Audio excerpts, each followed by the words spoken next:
everybody, and welcome to Taking Control, the ADHD podcast on rashpixel.fm. I'm Pete Wright, and I am joined, as always, by Nikki Kinzer. Hello, Pete Wright. Hello, everyone. Welcome. How are you, Nikki Kinzer? I'm doing great. How are you?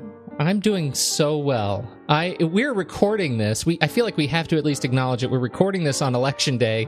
It's 8:36 in the morning, a contentious election, and we're doing this specifically so that we can avoid thinking about the polls. Right.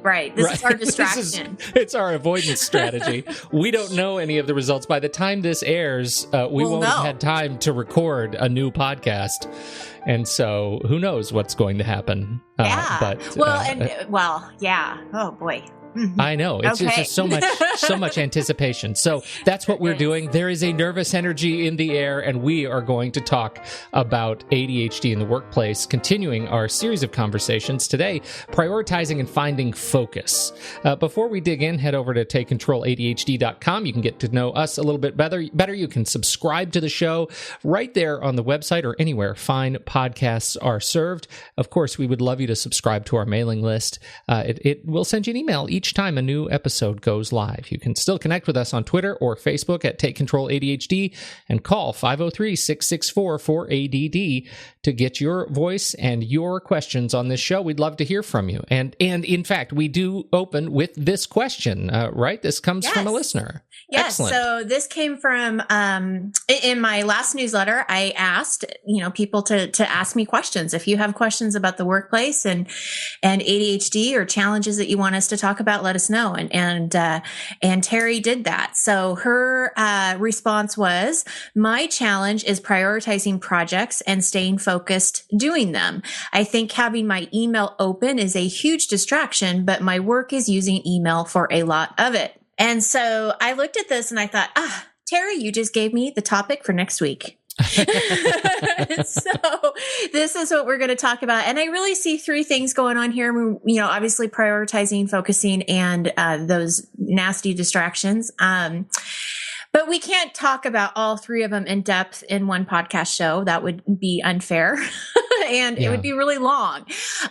So what I wanted to do is just sort of hit some key points on each of these things. And I specifically, Pete, at the end, I want you to talk about this email thing, because I saw that and I thought, I bet Pete has an answer for that. So yeah, I definitely do. So where would you like to begin? Should we start with this conversation on prioritizing? Well, I kind of think so, because it's pretty hard to stay focused if you don't know what your priorities are. Yeah, right. Right. It logically makes sense that you need to know what your priorities are before you can really, tackle focus. Yes. So yes, I think that it's a good place to start. And I also think it's important, and I know this sounds kind of silly, but just to remind ourselves what this word means. What does it mean to prioritize? And you break it down, and it means that you have to make a decision on your most important tasks, what you're going to be doing first. And that seems to be the biggest challenge if you're struggling with ADHD at work.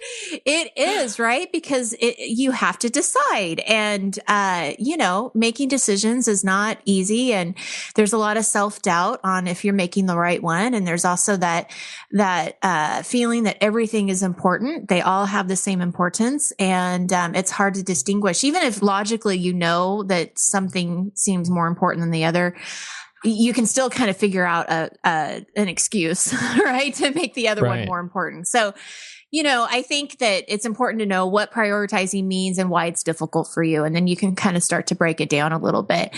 Another thing that happens here, obviously, is people get overwhelmed because they don't know what to do and they don't know how, what they should do next. And so they shut down, they avoid, and keep beating themselves up. And that's a cycle that we want to stop. Right. Because, all of those elements are what keep you from remembering the tools that you already have in your toolbox to fix those things, right? You just forget them. You're blind to them. That's right. And that's what I'm doing here. That's a great leadway there, because that's what I'm doing is I'm providing you tools that you probably already know, but it's just time for you to remember them. I had this conversation with my wife just last night about helping my daughter with dealing with some of these things and the tools, reminding her what tools tools she has in her toolbox, right? And I thought this metaphor was so great. Can I share it? Yes, please. So she said, it's like learning to swim. It's like learning to float on your back for the very first time. When your mom or dad is in the pool with you and you are on your back and they have their gentle hand on the small of your back holding you up, right? Mm-hmm. And you feel really good and really confident just knowing that back is there, and you feel like you're doing what you need to do to float on your back. You have the skill and you're using it and you're internalizing it. And what could happen at that point is mom could say, okay, good job, you're on your own, and leave. And immediately you would forget what you are, because you haven't internalized it completely yet. You'd forget and your butt would start to sink and suddenly you're not floating anymore, right? Right. I think, in this case, what we were dealing with last night is that my daughter says, I know the skills, I know the tools, and why should I use them, to try to find success when I know I'm going to fail? Well, that's the same thing as in the pool. You haven't practiced it enough with help, with the tool, in order to really make it your own. You have to give it a chance to work. That's what these tools are all about. You need the support until you can do it by muscle memory. 100% agree with you. Yeah. That's right. So let me remind you what those tools are. Yes. Now, as I was saying earlier, I mean, there are, there's a lot of stuff we can talk about, with prioritizing and focus. And so there's a lot of tools out there, but these are my favorite ones. Okay. So we'll go with that. So here are a few tips to keep in mind when you are prioritizing. I think you got to be really clear about what your projects are, what your tasks are, and what your goals are. And, I think that a lot of times we get stuck because we aren't clear about what needs to be done. We have this big project, but we really don't know what the first step is, or we really don't know, what we need to do. And so I think we have to really be clear. Ask if we're not sure. Ask your coworkers, your boss, whomever it is that's doing the project with you, just to make sure that you have everything that you need to know. So I think kind of gathering that information and making sure that you're clear. And, my favorite way to prioritize is just really looking at the deadline. I mean, it's such an easy criteria on what to do first. If there's a deadline, if there's a strict deadline. Now, if you're making up deadlines to try to fool yourself that this is a deadline, that doesn't always work. That's right. Right. But if you know that your boss wants something by Friday, then it's pretty clear that you got to do it on Friday. Because of our schedule this week, we are recording on Tuesday instead of Friday. And I just remembered yesterday on Monday that I had to plan for this podcast. So obviously that was a priority for me to get done yesterday, right? Because there was a deadline of having this be done, by 8:30 in the morning. So that's an easy way to do it. I also think looking at impact, is a good way of looking at prioritizing and can make the decision easier for you. If it's impacting other people than just yourself, if your boss is waiting for you, if your spouse is mad about something, or a child is depending on you for something, those are things that you're more likely to get done or make a priority. So you can look at that. Deadlines, impact. And I think it's also a good thing to remember that priorities can change. I mean, depending on things that are flying at you during the day. I know that a lot of the people that I work with, they don't have a typical day, and they always have things that come up that they need to take care of. And so I think it's a good idea to look at what your task or your daily task list is, and making sure that you're still working on the right stuff. There is, I like to refer to it as the luxury of deadlines, or even the luxury of impact, because for me, it removes a decision barrier, right? If all my tasks are equal, then it's very challenging. But as soon as you think of a deadline as being a luxury that allows you to remove an element of consideration, that's great. That is great. Yes, I agree. And that's exactly it. If you can eliminate things as you go, that's going to make the decision a little easier for sure. Now, as far as focus goes, now that you know what work needs to be done, how do we stay focused? And one of my favorite ways to do this is something that you and I have talked a lot about before, and that's that time blocking, that gating your time. Mm-hmm. And I'll tell you, I mean, this has definitely changed the way that I do my work just in the last few months. And it definitely helps with the focus, because you're scheduling a certain amount of time to work on a certain task uninterrupted. And if you gate that time, then what we're saying then appointments do not get scheduled during that time. You do not check your email during that time. Nothing else is getting looked at or worked on except for what you've already decided. For me, that means that notifications have to be off. It means that my phone has to be in a different room. The little bar on the bottom of the computer has to go down, so even if I don't hear the notification on email, if I see the little red circle come up, I'm immediately wanting to check it. So I've got to put that down. And really, I look at it as that the world just doesn't exist, during that time that I'm working on this project. So we could have a new president and I wouldn't know if I was, if I was working on this project, right? That's how I look at it, is that you just have to kind of close everything around you. And then I'm also a big believer in working in small increments of time. And I think this is so important if you have ADHD, especially if you're tackling tasks that are hard for you, are boring for you, you've been procrastinating on. Those are so much easier to approach if you're only doing it in 15-minute blocks rather than trying to dig into it for a whole afternoon. Truly. And I cannot stress this enough. The idea, particularly at work, to this concept of ADHD in the workplace. If you exist in a universe in which other people can schedule time with you on your calendar, right, on your electronic, if other people can get into your calendar and occupy your space by request, I cannot stress how valuable it is to block off your work time as an appointment. Right. I'm a huge fan of, I have my to-do system and my calendar. I open them side by side. And on Sunday afternoon, I take 5 minutes and I drag tasks from my to-do application onto my calendar, and it creates, appointments, hour-long appointments by default that I adjust.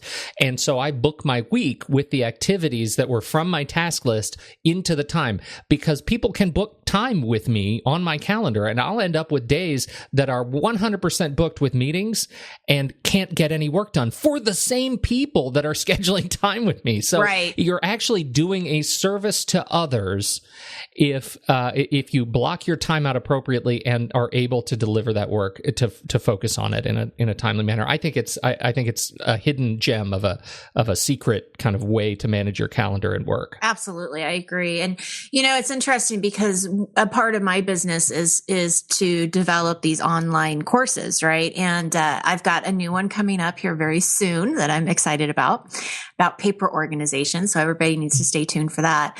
But this is something that takes a lot of work. It takes a lot of time. There's a lot of people, Pete, you being one of them, that is. When would you possibly develop this program if you didn't get your time? When would you possibly do it? You wouldn't. You couldn't. Especially because your job is exactly the same. If you weren't developing this program, your job working with people, virtual coaching, leading groups, all of that is people booking time on your calendar. And I imagine you could get booked up. Your entire day could be booked up in a snap. Or what happens is that it's like every other hour. So that's a disruption too, right? Because if you have somebody at 1 and 3 and 5, it's really hard to get anything done in those hour, breaks. And so, absolutely, I had to, when I did the second program, because you always learn, right? You always learn as you go. But when I developed the paper solution, which is coming out very soon, I feel like a pitcher, one of those like people that are on like, the Today Show. Yeah.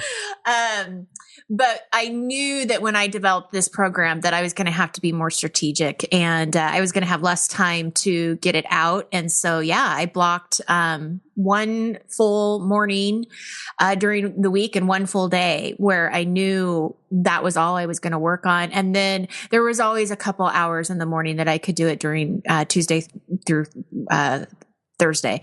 So you do. You have to block it.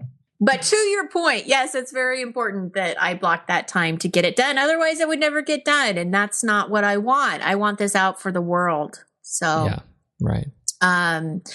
okay. So then the second thing that I want to talk about is actually embracing that you have ADHD and that you're going to get distracted.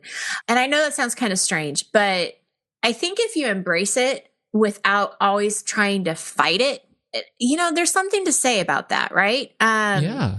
Give yourself plenty of time. And I know that time estimation is very difficult, and I'm not saying that this is easy. And what I'm actually saying is that you want to add time. So if you think something's going to take you an hour, give yourself 2 hours to do it and track it. Just be aware of how long it really does take you to do certain tasks. Break those things down. You don't have to do everything at once, but just sort of embrace the fact that you are going to take more time on certain things.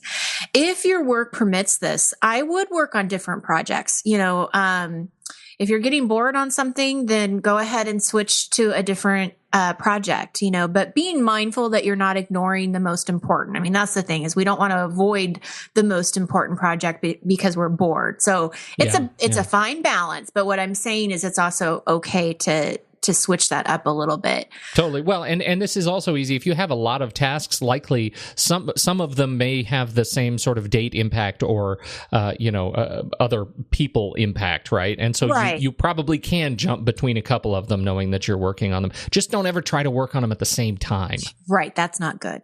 Yeah. But I like what you were saying, is that you actually look at your tasks, your to-do list, and you're matching it to your calendar, and you're saying, I'm going to work on this project during this time. And I think that that's actually a really good way to keep this idea in balance. That in this hour, this is the project I'm going to work on. I know this is going to get a little old for me. So then the next project is this. If you can kind of intentionally plan for that, then I think that's going to be in your favor. And that balance, you are being mindful of it. So that's. And I should add as a caveat, I said that, my calendar, when I drag things from my to-do list over to my calendar, it defaults to an hour-long appointment. I could never focus on that thing for an hour long, but once it's on my calendar, I adjust the duration to 15 minutes or a half hour, whatever it's going to take to get it done. So don't think that all Pete does is hour-long blocks of work all day long, because I would be pulling my hair out. Right. Yeah. Well, and then the other thing I want to talk about this is sort of a comparison to meditation. So when we talk about meditation and ADHD, we're saying, when you're sitting down and you're meditating and there's thoughts that come into your mind, we're saying to embrace those thoughts, right? Like to recognize them and say, yep, there they are. But right now you need to kind of move along, and then you focus back on your breath. So you're not putting judgment on your thoughts. And you're recognizing them. And it's the same thing when you're focusing on a project at work. If something comes into your head or pops into your head and you don't want to forget about it, then write it down. You're acknowledging the thought. So have a piece of paper, or have however you track those things down next to you so you can write it down, recognize it, document it, and then move back onto your onto your main focus. So I think, just recognizing it, not trying to push it away, again, is embracing it. And then I think having cues in place are really important too, just to kind of remind you. I had a client who absolutely loved this, because what she put anytime that she was focusing on a important project, she would put a little sticky note on her computer that said, are you working on the right thing right now? Oh, I love that. Yeah. So she only put it on the computer when she was focusing on something specific. And so it didn't become wallpaper, right? I mean, it had to be something that she could see. And it was that visual cue of, okay, where's my mind? What is open? Is it supposed to be open? Just kind of reminding you to get back on task. And we talk about this a lot, but taking those breaks when you need them, I think it's not only a visual cue that you need to have, but you got to listen to your body. If you do notice that you're wandering off, or, it's really hard, you've read the same thing, 100 times and you're still not retaining it, that is the time that you probably do need to get up, go outside, get a little exercise, get some water in you, maybe eat something. That self-care. It always comes back to that self-care, especially with focus. If you're taking good care of yourself, it's going to be easier to focus. And I have to leave with that, because I just think that's so important. Absolutely. I'm leaving, but you're not. Well, I'm not leaving the show, but I want you to talk specifically about Terry's point in the email about how do you deal with that distraction when email is part of your work, but it's distracting you? Well, there are so many different kind of elements to this, right? And not knowing just I understand, work uses email. That's one thing. It doesn't really say enough about the kind of work that you're doing. So let's assume in our first case that maybe you're a customer support agent and you get email all day long, and your job is to respond exclusively to email, because there are people whose jobs is that, right? Mm-hmm. And if that's the case, then that's not really a problem, because all you're doing is emailing, and that's your primary function. Your primary function is not doing something else that is then interrupted by email. Your primary function is email. So embrace it, and just your email is open. When it comes in, you address it, you move on, send, and file. The second case is you're somebody who's working on something that involves other people, and you have to email and exchange with them a lot. And I think this is where people end up getting in trouble, that email is just always open because they know the next thing that comes in might be important to what they're working on right now. The caveat to that is it might not be. I am so bullish on this idea of going into your email client settings and turning off how email refreshes your inbox, right? Because usually in most email clients, you have an option that says, I want email to send me push notifications, which means as soon as a new email hits the server, it's going to push directly and notify me on all my devices. But then you have these options to manually refresh your inbox folders, like, every 1 minute or 5 minutes or 20 minutes or 30 minutes or an hour, or manually. And if you set refresh to manually, then your email will not notify you even when new email hits your inbox, because it won't come to your computer unless you manually click the refresh button. Interesting. Now, I never knew that was true. But here's the great thing. You can still send, right? You can queue up all the email you want and write a bunch of email and send it all at once, and know that only when you hit refresh will your new email come in to notify you. So that's one of those things, is understanding how the settings work in your email client to make sure that you can customize them in a way that allows email to come in. I know Outlook users have the option to, everybody has the option to do this, to go work offline. So you can say, I'm going to check my email. I'm going to put an appointment in my calendar to check my email at 8 and at 10:30 and at 1:30 and at 4:30, and get a little reminder on your calendar, which is, let's say, your gospel for how you work, that you need to go in and work online and do your exchange of email. While you're working offline, again, you can write as many emails as you want, add attachments to emails and documents, and queue them up in your outbox. But only when you elect to work online will all that exchange of email activate. Your new email will come in, your outboxed email will go out, and it will give you that sort of flexibility of being able to work an email, but not be bothered by email throughout the day, unless you want to do it. So much of this is all about taking ownership of notifications, and the computer wants to own notifications, but you have to own them. You have to own your notifications. They are not there to dominate you, and use them, because if you let the computer do it, then the notifications that are really important, the notifications that will teach you how to work, how to build muscle memory and work with your ADHD, those will have less sway with you, because they will get lost in a forest of computer-owned and dominated notifications. There you go. What do you think? Does that help? I love that. Yeah, it helps. It helps a great deal. It helps me. Hopefully it helps Terry too. And I would just ask anybody else who has questions about ADHD and the workplace and all of these things that we've been talking about in the last couple weeks. If you have another question or suggestion, we love those too.